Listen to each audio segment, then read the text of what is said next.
আসসালামু আলাইকুম গাইস, আশা করি সকলে অনেক ভালো রয়েছেন। আলহামদুলিল্লাহ আমি অনেক ভালো রয়েছি। নূরের পক্ষ থেকে সবাইকে শুভেচ্ছা এবং অভিনন্দন। তো আজকে চলে এসেছি আমার পেঁয়াজ এবং রসুনের ক্ষেত আপনাদের দেখানোর জন্য। এই যে দেখেন আমার পিছনে পেঁয়াজ এবং রসুন লাগিয়েছি এই জমিতে। তো আপনাদেরকে ভালো মতন দেখাই যে আমার পেঁয়াজ এবং রসুন লাগানো ঠিক হয়েছে কিনা, অবশ্যই আমাকে জানাবেন প্লিজ। তো বন্ধুরা, আপনারা দেখতে পাচ্ছেন এই যে আমার পেঁয়াজের ক্ষেত, পেঁয়াজ লাগিয়েছি আলুর মতন করে। এক একটা লাইনে এই যে 4টা করে পেঁয়াজ লাগিয়েছি আর কি। খুঁটোগুলো একটু ওষার, এই যে দেখেন সুন্দরভাবে আপনাদেরকে দেখায়।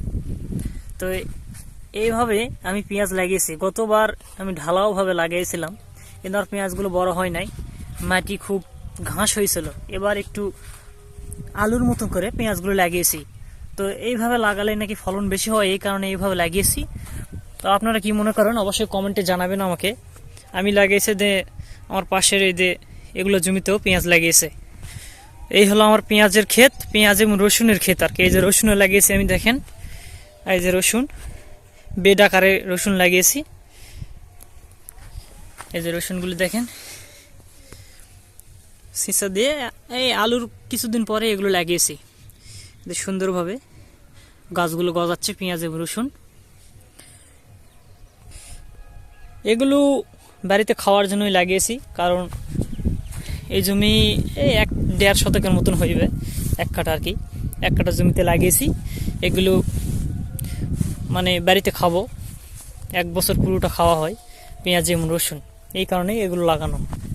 আর এই যে পাশেই দেখতে পাচ্ছেন আমার আলুর বাড়ি, আলুর ক্ষেত। এই যে গাছগুলো গজাচ্ছে কেবল, এই যে আলু গাছগুলো সব মুখে মুখে চলে যাচ্ছে আর কি, আর কিছুদিনের মধ্যে বের হয়ে যাবে। তো আমার পেঁয়াজ এবং রসুনের ক্ষেত কেমন লাগলো অবশ্যই কমেন্টে জানাবেন।